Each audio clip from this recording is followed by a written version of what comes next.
A very good morning to all of you students. Hope that all of you will be safe at your home. So stay at home, stay safe. Now the time is to return at our topic, and today's topic is on the face of it. On the face of it is a beautiful creation of Suzanne Hill. In this creation, Suzanne Hill describes about the sentiments of a young boy of 14 whose name was Derek. In fact, we have read his particular name in the story as Jerry, and another character of this story is Mr. Lamb.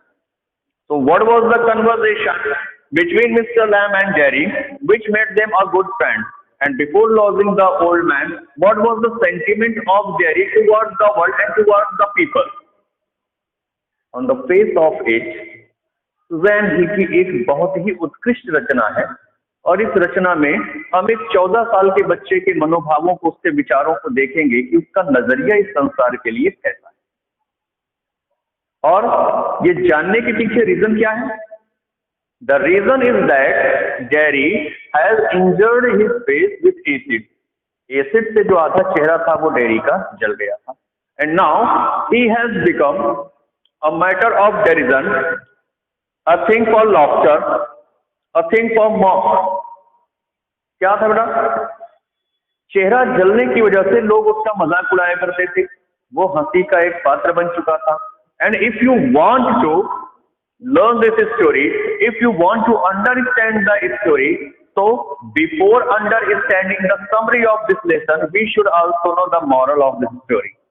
And what is the moral of the story? We should not mock on disabled people. We should not mock on disabled people who are unable to enjoy their life. In fact, they are neither a part of sympathy और nor a part of डेरिजन। ना तो हमें उनसे सहानुभूति दिखाने की कोई जरूरत है और ना ही उनसे घृणा करने की कोई जरूरत है। क्यों? जरूरत क्या है बेटा? फिर जरूरत है सिर्फ उन्हें समान अधिकार देने की, to give them the equal right, so that they also see the beauty of this world. Or if you want to understand the story, so before understanding it, I want to tell you a story written by Oscar Wilde. इस chapter को समझने से पहले मैं आपको Oscar Wilde की creation के बारे में बताना चाहता हूँ, and it is also mention in the Holi book of Christians, the Bible.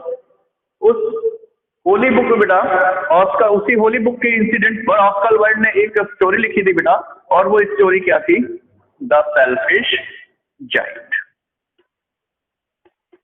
It was written by famous story writer Oscar Wilde. इस स्टोरी को जानना बहुत जरूरी। क्यों? The story also consists innocent feeling of children. ये स्टोरी भी बच्चों की innocent feeling को क्या करती है? अपने आप में रखती है। So before going to on the face of it, we should know about the selfish giant. Let's start the story first. Once upon a time, there was a selfish giant who had a beautiful and marvelous garden covered with green grass, beautiful and fruitful trees and beautiful flowers. एक समय की बात है, एक selfish giant था बेटा, जिसके पास एक हरा भरा सुंदर मैदान था, फलदार वृक्ष थे और सुंदर सुंदर फूलों के पौधे। But the opinion of the selfish giant was that the marvelous garden, the beautiful garden was his own property, and there was no need for the other people to come into his personal property. वो अपनी territory, अपने garden को अपनी property समझता था, और इसलिए उसका ये कॉन्सेप्ट था कि वहां पर दूसरों के आने की कोई जरूरत नहीं। But for a short conversation, the selfish giant went to the house of his friend, and in the short conversation, the selfish giant took the time of 7 years. Selfish giant को अपने मित्र के घर पर एक छोटी सी बातचीत करने के लिए जाना था, और उस छोटी सी बातचीत को खत्म करने में बेटा 7 वर्षों का समय लग गया। And as you can imagine, If the selfish giant is not at his home, so the garden was free for the children. जैसा कि आप समझ सकते हैं कि जब सेल्फिश जाइंट अपने घर पर नहीं था, तो बच्चे जो while returning from their school they played in the garden of selfish giant. जब वो बच्चे अपने स्कूल से लौटने लगते थे तो उनके पास खेलने का समय होता था और वो सेल्फिश जाइंट के गार्डन में खेलते थे। But the time of 7 years pass, 7 साल का समय बीत गया, and the selfish giant came back to his own house. और वो जो सेल्फिश जाइंट था बेटा, वो अपने घर पर वापस लौटता है, and he sees there that tiny children, छोटे छोटे बच्चे were playing in his garden. Seeing this, the face of selfish giant grew red with anger. ये देखकर उस सेल्फिश जाइंट का जो चेहरा था वो गुस्से से लाल हो गया, और उसने क्या किया बेटा, उसने बच्चों को डराकर भगा दिया। There is only one teacher in the whole world who is known as the best teacher. इस संसार में केवल एक ही ऐसा टीचर है जिसे बेस्ट टीचर के टाइटल के नाम से जाना जाता है। And who is the best teacher? Nature. Nature is the best teacher. प्रकृति से बड़ा कोई शिक्षक नहीं। So, seeing the selfishness of the selfish giant, the nature became very angry. उस सेल्फिश जाइंट का बिहेवियर और उसका सेल्फिश नेचर देखकर प्रकृति बहुत क्रोधित हो जाती है, and she decide to teach him a lesson. और उसने ये निश्चय किया कि वो सेल्फिश जाइंट को क्या करेगी, एक सबक सिखाएगी। So the season changed. All the city was covered with the flowers of spring, but in the garden of selfish giant there was still winter, and the giant was unable to understand why the winter is not going away from his garden. पूरे शहर में बसंत ऋतु जो है वो छाई हुई थी, लेकिन सेल्फिश जाइंट के गार्डन में अभी भी कोहरा पड़ा हुआ था। The hell storm rained every day, प्रतिदिन ओले पड़ते थे बेटा, पर डे ओलों की बरसात होती थी। And the nature invited the western wind. और भी क्या हुआ, जब नेचर को इससे भी संतोष नहीं हुआ तो प्रकृति ने कहा कि ये इस तरह से मानने वाला नहीं है, ये इस तरह से सुधरने वाला नहीं है। तो she invited the western wind, उसने पश्चिमी हवाओं को वहां आने के लिए इनवाइट किया। And what is the result of western wind? तो बेटा आप समझ सकते हैं, विंटर सीजन में जो वेस्टर्न विंड चलना शुरू करती है तो वी फील अवर फिंगर्स निप। हमारे हाथ पैर उस समय क्या हो जाते हैं, सुन्न हो जाते हैं। ऐसा लगता है कि ब्लड का कोई जो है फ्लोटेशन नहीं हो रहा, ब्लड सर्कुलेशन नहीं हो रहा है। तो the giant was unable to understand why does the winter not go away from there, कि जाड़े की ऋतु आखिर वहां से बीत क्यों नहीं रही है। और सेल्फिश जाइंट ये भी नहीं जानता था कि क्या शहर में वसंत ऋतु आ गई है। क्यों?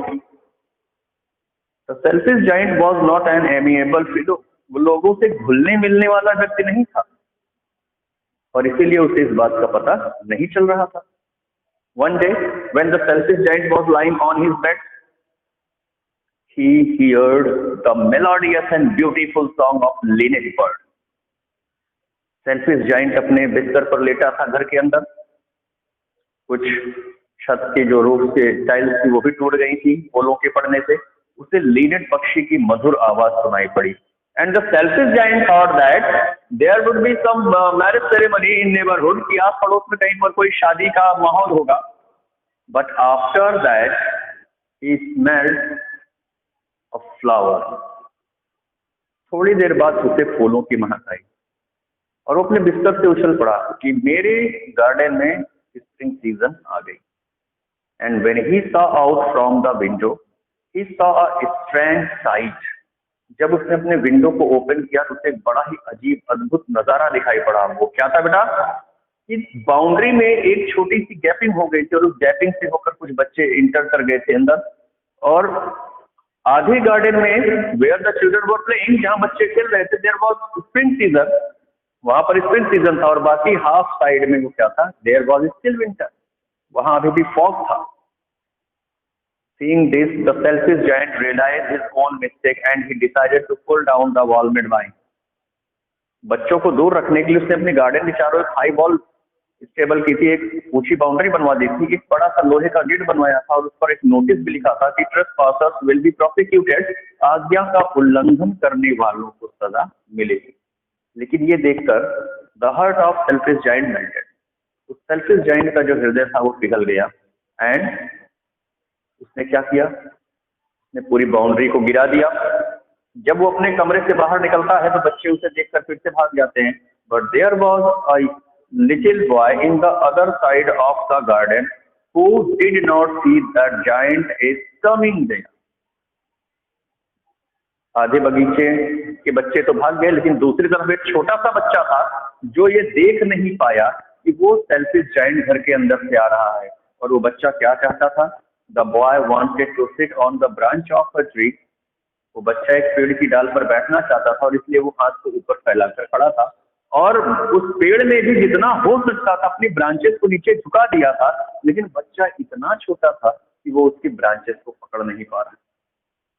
सेल्फिश जाइंट वहां पर जाता है and he made the boy to sit on the branch. बच्चे को उस ब्रांच पर बैठा देता है और ऐसा कहा जाता है बेटा कि जैसे ही वो छोटा बच्चा उस पेड़ की ब्रांच पर बैठता है उसमें से चांदी के पत्ते और सोने के फल निकलते हैं और पूरा उसका जो बगीचा था उसमें स्प्रिंग सीजन आ जाती है। बाकी के बच्चों ने जब ये देखा that the selfish giant is no more rude towards them, वो सेल्फिश जाइंट उन लोगों के लिए वो उतना रूड नहीं रह गया, तो वो भी वापस आता है और फिर सब वो भी वापस आते हैं और सब आपस में खेलने लगते हैं। लेकिन वो छोटा बच्चा फिर दोबारा उस गार्डन में दिखाई नहीं पड़ा। जाइंट पूछता था बच्चों से, लेकिन वो लोग उसके बारे में नहीं जानते थे because he was not their friend, वो उन लोगों का फ्रेंड नहीं था। Years rolled by, the selfish giant grew old and one day he saw the particular boy once again in his garden। वर्ष बीतते गए और एक दिन जब सेल्फिश जाइंट बूढ़ा हो गया तो उसने देखा कि वही छोटा बच्चा जो अभी भी उसी साइज का है आकर उसके गार्डन में खड़ा है। सेल्फिश जाइंट भागते भागते वहां तक जाता है तो देखता है कि उसके हाथ पैर से खून बह रहा है and seeing it selfish giant became very angry and he shouted who dare to hit you. Selfish giant ने चिल्लाकर कहा कि किसकी इतनी मजाल जो तुम्हें मार सके। छोटे बच्चे ने कहा ये किसी चोट के घाव नहीं है, ये प्रेम के घाव है। Hearing it, the selfish giant became very afraid and he asked the little boy, "Who are you?" ये सुनकर वो सेल्फिश जाइंट डर जाता है और वो बच्चे से पूछता है कि तुम कौन हो। What was the replication of the infant?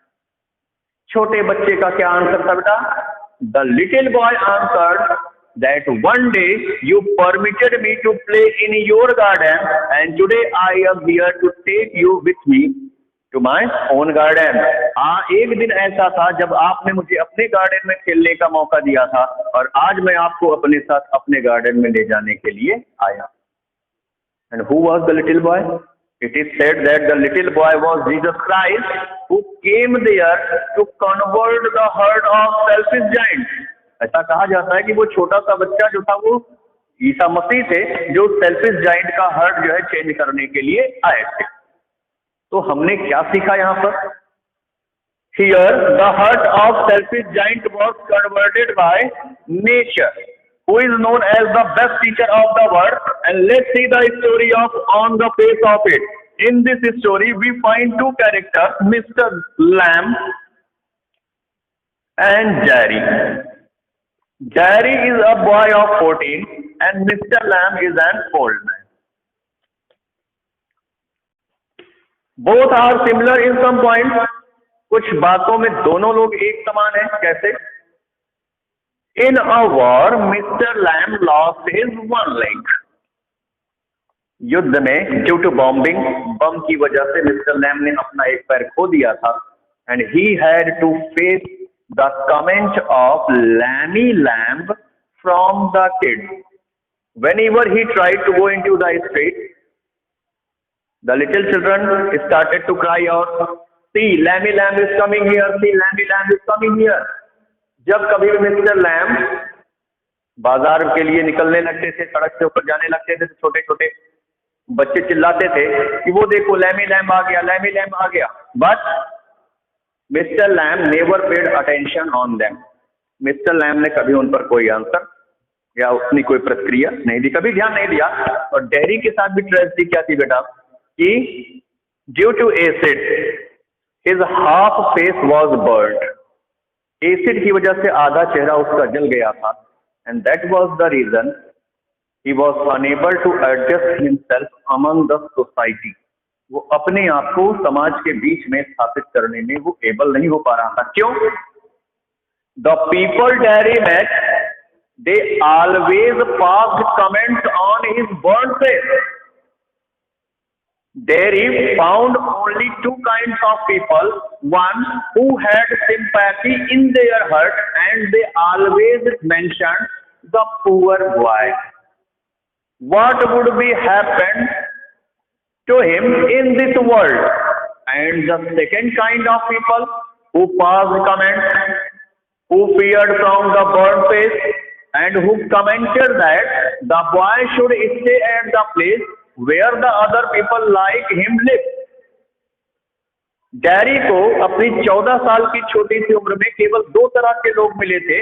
एक ऐसे लोग जो उसके लिए अपने मन में कुछ ज्यादा ही सहानुभूति रखते थे और कहते थे कि बेचारा बच्चा, इस संसार में उसका क्या हो, he is not right to live in this society, वो इस समाज में रहने के लायक नहीं. और दूसरे लोग भी जो उसके जले हुए चेहरे को देखकर डर जाते थे और कहते थे that is the ugliest thing I have ever seen in the world, इस संसार में इससे ज्यादा बदसूरत चीज मैंने कभी नहीं देखी. और तो और वो यहाँ तक भी कहते थे इस बच्चे के लिए वही प्लेस प्रॉपर है जहां पर इसके जैसे लोग रहते हैं. But suppose that burned face people live with burned face people. Idiot students, if idiot students live with idiot students, lammy people live with lammy people, so what kind of the world would be? अगर इस संसार में अंधे लोग केवल अंधे लोगों के पास रहें, बहरे केवल बहरे लोगों के पास रहें, लंगड़े लोग लंगड़े लोगों के पास रहें और जले हुए लोग जले हुए लोगों के पास रहें और इडियट स्टूडेंट्स दूसरे इडियट स्टूडेंट्स के साथ रहें, तो आप बताइए इस संसार का रूप कैसा होगा? इट विल बी डेफिनेटली अगली. निश्चित रूप से संसार बहुत बदसूरत बन जाएगा. और यही रीजन था Derry did not want to meet any other people except his mother and father. माँ बाप को छोड़कर डैरी किसी से मिलना नहीं चाहता था. One day Derry entered tiptoed, पांव दबाकर बेटा जिसे कहते हैं. One day Derry entered tiptoed in the beautiful garden of mister Lamb, where he saw the crab apple and other beautiful things. उस सुंदर बगीचे में जो मिस्टर लैम्ब का था उसमें डैरी दबे पांव जाता है. मिस्टर लैम्ब उसे ऑब्जर्व करते रहते हैं. But what the mistake Derry did, Derry entered in the garden over the plant, not from the gate. और आपको बेटा ये भी नहीं समझना चाहिए कि जैसे सेल्फिश जाइंट के मन में ये कॉन्सेप्ट था कि the garden was his personal property, this does not apply on Mr Lamb. Mr Lamb का ये कॉन्सेप्ट था what is mine that is your, जो मेरा है वो आपका है. And the gate is always open for all, और गेट सबके लिए खुला है. बावजूद इसके डैरी जो है वो दीवार को कूदकर अंदर जाता है. Where Mr Lamb suggest him to mind the crab apple, जहां पर मिस्टर लैम्ब ने उनसे ये कहा कि देखो सेबों का ध्यान रखना, those are crab apples and they had fallen into the long grasses due to the wind. हवा चलने की वजह से वो क्रैब एप्पल्स जो है वो जमीन पर गिर गए. In this way, the conversation starts between Mr. Lamb and Derry. Derry told him all the things which he heard about himself. Derry बातचीत में सब कुछ मिस्टर लैम्ब को बताया जाता है कि उसके साथ क्या हुआ, लोग उसके बारे में क्या सोचते हैं. And Mr. Lamb tried to console him by giving his own living example. Mister lamb उसे दिलासा देने की कोशिश करते हैं. कहते हैं it does not any matter that you have a burn face, इसका कोई फर्क नहीं पड़ता कि तुम्हारा चेहरा जल गया है. इट इज हाफ बर्न, ये आधा जला हुआ है. But you have still 2 legs, 2 arms, 2 ears, 2 eyes, a nose and a mouth, and you are able to live your life according to your will. And if you try, your life will be better than the rest of the people of this world. वो कहते हैं कि क्या फर्क पड़ता है कि अगर तुम्हारा चेहरा जल गया है. And it does not any matter what the people think about you. The matter is this: what do you think about the world? How you look the world? लोग तुम्हारे बारे में क्या सोचते हैं इसका कोई फर्क नहीं पड़ता. फर्क ये है कि बेटा तुम इस संसार को किस नजरिए से देख रहे हो. Do you want to see its beauty? Do you want to listen watch and observe them? क्या तुम उन्हें सुनना चाहते हो, उन्हें देखना चाहते हो, उनको ऑब्जर्व करना चाहते हो? The point is this, and you have still 2 legs, 2 arms, 2 ears, 2 eyes and a nose and a mouth.